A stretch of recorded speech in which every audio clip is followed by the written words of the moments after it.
자, 안녕하십니까. 건축 일반. 저번 시간까지 한국 건축의 특성, 그 다음 한국 목조 건축의 구성 요소를 잠깐 살펴봤습니다.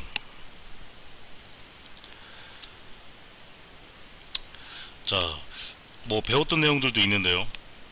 한국 목조 건축의 구성 요소는 크게 7가지로 나왔습니다. 자, 가장 밑에 있는 기단, 그리고 초석, 바로 기둥 밑에 있는 부분이죠. 그 다음 그 위로 기둥, 그리고 그 기둥과 같은 위치에 있는 벽체랑 창호, 자, 그리고 그 위로 공포 바로 밑에 있는 이 창방과 평방, 그리고 공포 지붕까지, 물론 이 안쪽에 들어가면 천장까지도 있겠지만 이렇게 7개로 나눌 수가 있습니다. 이번 시간에는 저번 시간에 했던 내용들을 살짝 되짚어보고, 그리고 또 아울러서 안 배웠던 내용들을 배워보는 시간을 갖도록 하겠습니다.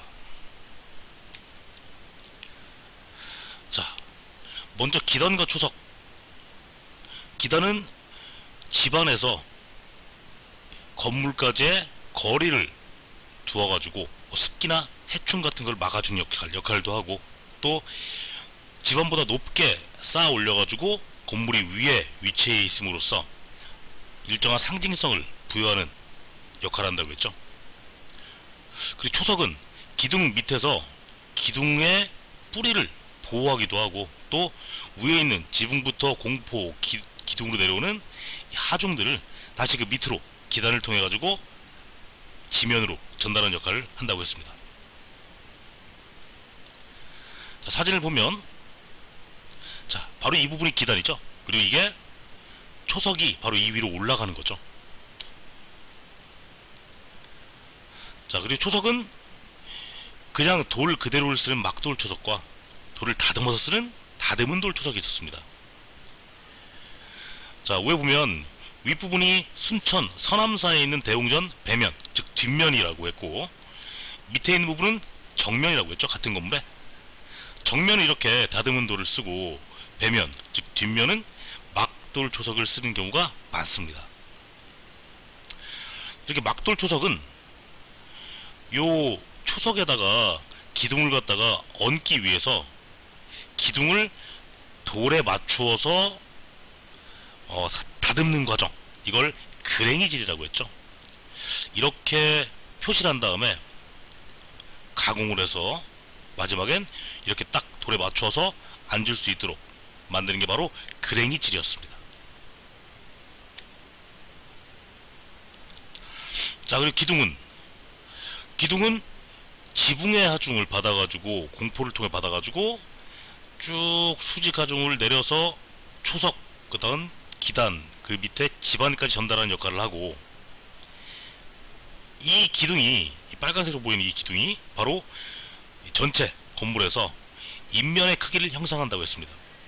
인면은 옆에서 바라본 것을 얘기하죠.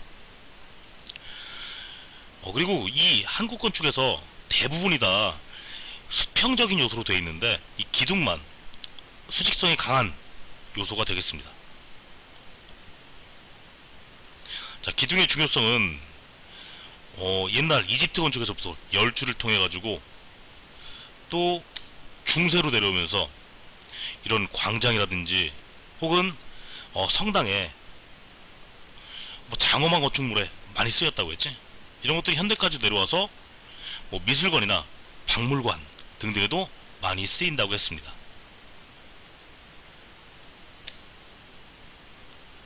우리나라에도 이런 기둥을 갖다가 가장 잘 볼 수 있는 건물이 바로 그 종묘라고 했었죠.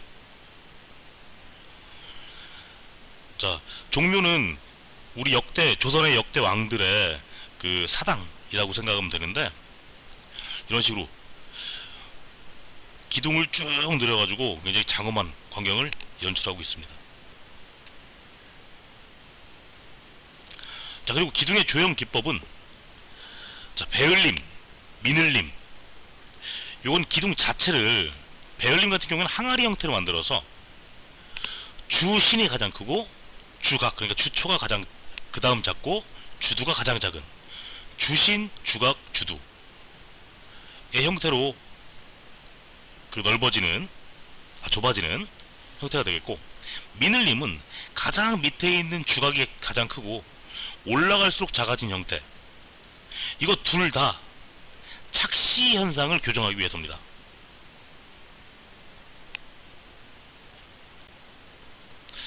자, 원통형과 미늘림, 배열림을 보겠습니다.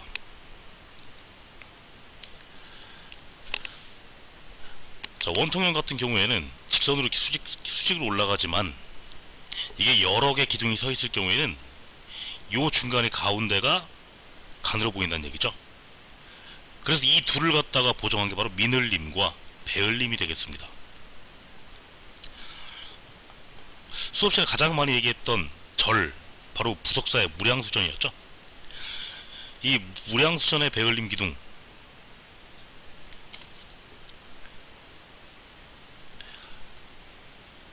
자, 오른쪽의 모습인데요. 이 배열림 기법은 기둥 아래 위를 같은 굵기로 했을 때 기둥 윗부분이 아래보다 가늘어 보이는 착시 현상을 교정해 준다고 했고, 그리스의 엔타시스랑 같은 기법이라고 했죠.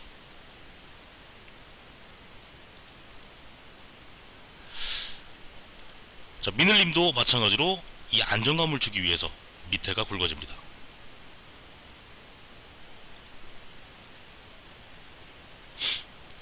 이 기둥의 기법은 기둥 자체를 갖다가 뭐 굵거나 기둥의 그 부분적으로 굵거나 얇게 하는 기법 말고, 기둥을 높이를 조정하거나 혹은 기둥을 약간 기울여서 조정을 하는 귀소슴과 안쏠림이라는 것도 있습니다.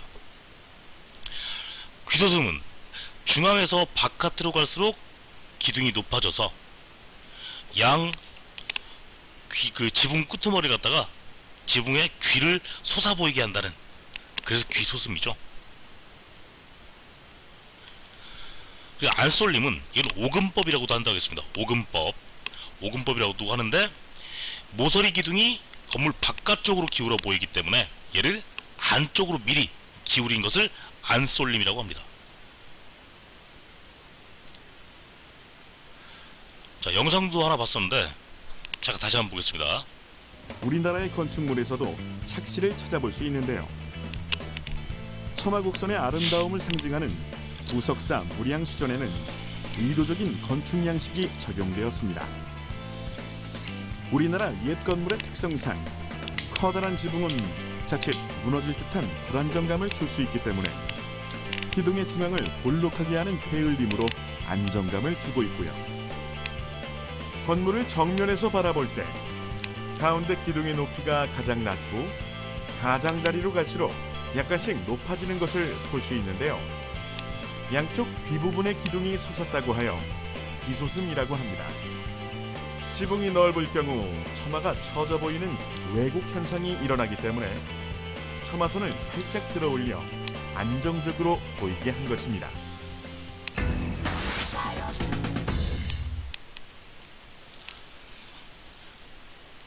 자, 기둥까지 봤고요. 기둥과 함께 같은 위치에 있는 요 벽체랑 창호, 근데 정면은 대부분이 다 창호로 막혀있기 때문에 벽체는 보이지 않습니다. 벽체는 배면, 즉 뒷면이나 옆면에 보입니다. 무량수전도 마찬가지 이렇게 옆면에 벽체가 보인다고 했죠. 자, 풀었던 문제지만 다시 한번 복습하는 의미에서 문제를 풀어보겠습니다. 기둥의 하중을 받아서 집안에 안전하게 전달시키며 집안에서 올라오는 습기를 방지해서 기둥의 부패를 방지하는 것은? 자, 기단, 초석, 기둥, 지붕 무엇일까? 이거는 좀 쉬운 문제지.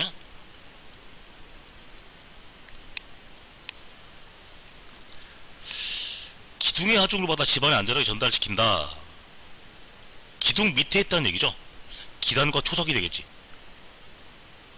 그런데 습기를 방지하는 것은 뭐 기단, 초석 둘 다 할 수 있겠지만, 기둥의 부패, 기둥 뿌리를 썩지 않게 해주는 것은 바로 초석이 되겠죠. 기둥 바로 밑에 붙어 있는. 자, 다음 문제. 다음 기둥에 적용된 기법 중 틀린 것은?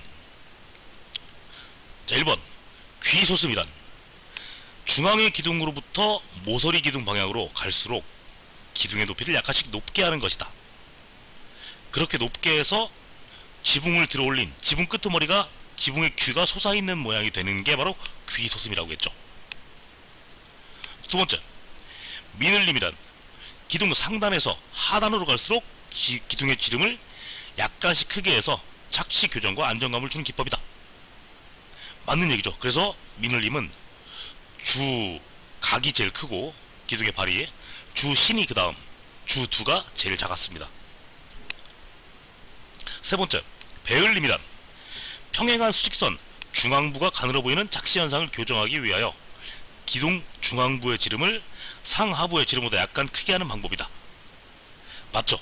좀 더 자세하게 얘기하면 중앙부의 지름이 가장 크고 그 다음 가장 밑에 주각, 그 다음 가장 위에 주두, 그 순서가 되겠죠. 4번 오금법이란, 자, 오금법 방금 전에 배웠죠. 안쏠림과 같은 말입니다.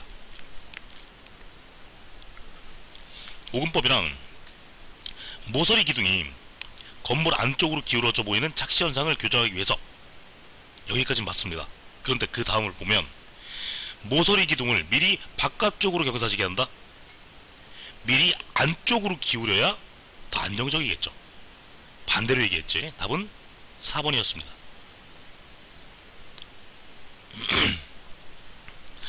자, 창방과 편방. 창방은 기둥 머리에서 기둥과 기둥을 잇는 수평부재, 평방은 그 창방 위에 덧대어진 수평부재입니다. 요 두 개가 굉장히 중요하다고 했었는데, 창방은 모든 한옥에 다 있습니다. 다만 평방은 한옥 중에서 다포식에만 존재합니다.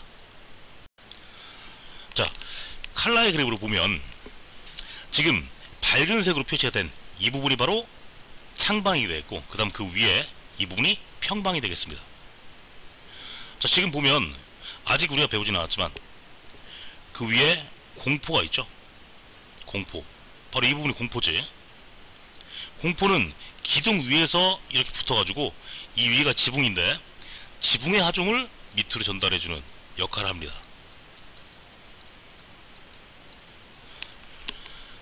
자, 그런데 이 공포가 기둥 위에만 공포가 있는 것을 주심포라고 합니다.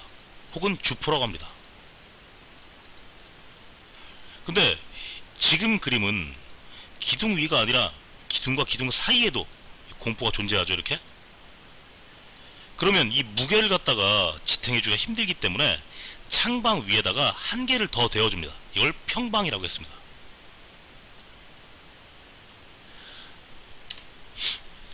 자, 정리해서 보면 주심포는 창방 위에 기둥 위 공포가 있는 것, 바로 이게 공포라고 했죠. 다포식은 기둥과 기둥 사이에도 공포가 있는데 무게를 더 했기 때문에 그걸 받쳐주기 위해서 평방이라는 부재를 하나 더 대어줍니다. 평방은 다포식에만 있다. 꼭 기억하시기 바라겠습니다. 자, 그 다음 공포 보겠습니다. 공포는 지붕의 하중을 기둥에 전달하기 위해서 그 위에 설치하는 구조물입니다.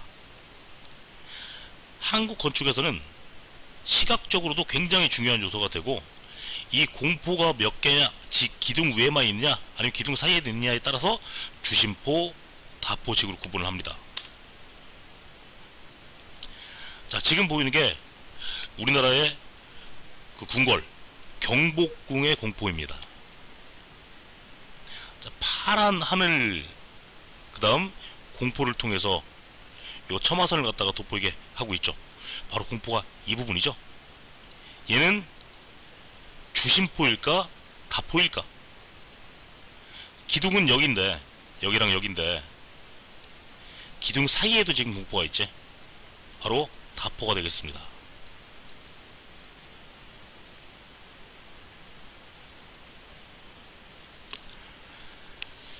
자, 그래서 주심포, 다포, 그 다음 또 하나 익공이라는 게 있습니다. 우리나라의 독자적인 개발을 통해서 만들어진 공포 형식인데, 자, 조금 전에 봤던 주심포와 다포의 차이, 얘는 기둥과 기둥 사이에 공포가 없고 기둥 위에만 존재하는 게 주심포 혹은 주포라고 했고, 기둥과 기둥 사이에도 공포가 있고 평방을 통해서 더 무게를 갖다가 받쳐줄 수 있는 역할을 해주는 게 바로 다포라고 했죠.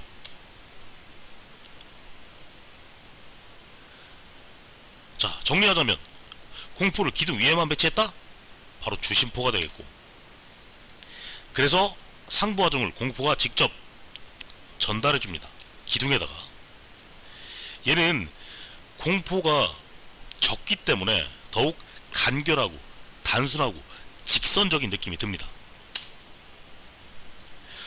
조금 후에 배우겠지만, 그리고 다음 시간에 배우겠다 참. 이 공포는, 주심포는 연등천장을 씁니다. 삿갓천장이라도 하는데 천장을 배울 땐 배워보겠습니다. 이 주심포는 우리가 가장 많이 봤던 사진, 영주 부석사의 무량수전 혹은 강진에 있는 무의사 대웅전, 밀양 영남루 등등에 쓰였습니다. 통일신라 시대 때 사용이 되기 시작했지만 사실 고려 중반기 때부터 많이 사용이 됩니다. 자, 다포. 다포는 기둥과 기둥 사이에도 공포를 배치하고 평방 위에다가, 주심포랑은 다르게 공포를 사이사이에 많이 배치했기 때문에 더 장식적이고 화려한 느낌이 들고, 그리고 곡선적인 느낌이 듭니다. 만약에 주심포가 남성적이라면 다포식은 여성적인 우아함이 있다고 볼 수가 있겠죠. 그리고 주심포에서는 연등천장, 삿갓천장이라도 부르는 천장을 썼다면 다포에서는 우물천장을 사용합니다. 안동 봉정사에 있는 대웅전, 경주 불국사의 대웅전, 서울 남대문 등등에 많이 쓰였습니다. 그리고 고려 중기 때 많이 사용됐던 게 주심포식이라면 다포는 고려 후기 때 원나라에서 들여옵니다. 자, 공포의 세 가지 형식 중에 마지막 이공, 얘는 우리나라 독자적으로 개발했다고 했죠. 주심포를 단순화시킵니다. 그래서 기둥이 있으면 기둥 위에 공포가 있지 기둥 사이에는 공포가 없습니다. 주심포식을 단순화시킨 거기 때문에, 자, 주간 공포가 없다. 기둥과 기둥 사이에 있는 공포가 없다는 얘기죠. 평방도 당연히 없겠죠. 주심포를 단순화시켰기 때문에. 조선시대 때 우리나라가 독자적으로 만든 지붕의 구조고, 자, 이공이라 하면 지금 바로 그 이 부분이 이공인데, 이건 이익공이라는 겁니다. 밑에가 초익공, 위에가 이익공이라는 건데, 이공, 날개 익자를 써가지고 새의 날개와 같은 모양이다 해서 이공이라고 부릅니다. 서울에 있는 동묘, 명륜당 이런데 쓰였습니다. 좀 크게 보면 이런 모양이죠. 자, 경복궁의 경회로도 마찬가지 이공이 써였습니다. 자, 지금 보이는 것도 마찬가지 강릉의 오죽헌인데 여기도 이공이 쓰였습니다. 이공이지, 이 부분. 자, 공포 정리하겠습니다. 주심포, 다포, 이공. 주심포, 기둥 위에만 공포를 배치했다. 다포, 기둥과 기둥 사이에 이런 데에도 공포를 배치하고, 그리고 창방 위에 평방을 하나 더 배치해서 하중을 더 합리적으로 분배를 했다. 그럼 이공 조선 독자적인 개발을 했고 주심포를 단순화시켰다. 이렇게 기억하면 되겠습니다.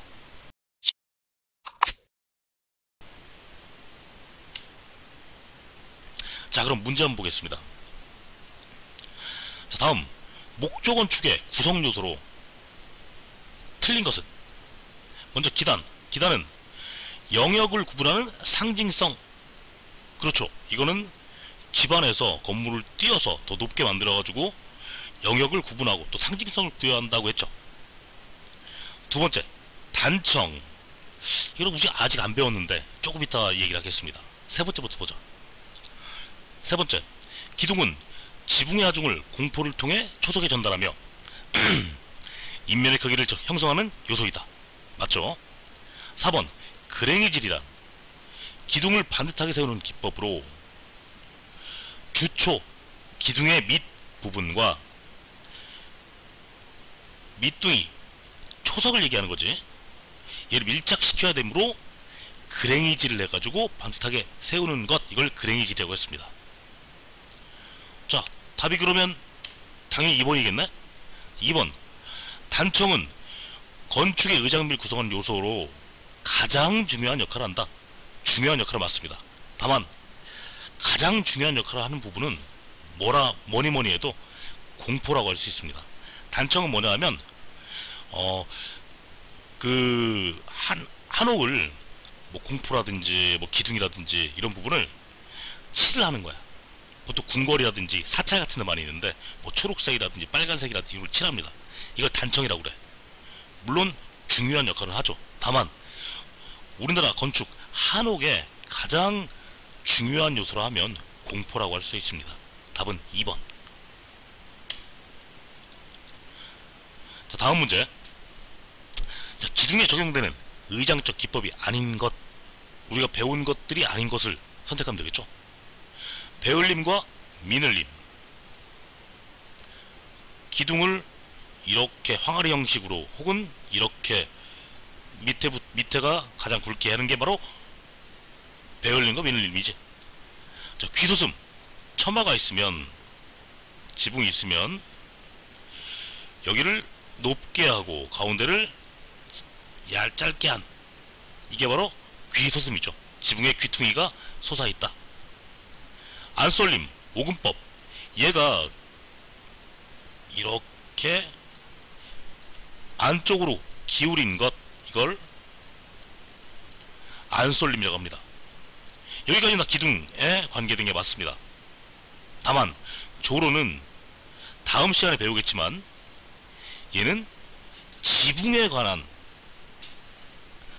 기법이라고 보면 되겠습니다. 답은 4번.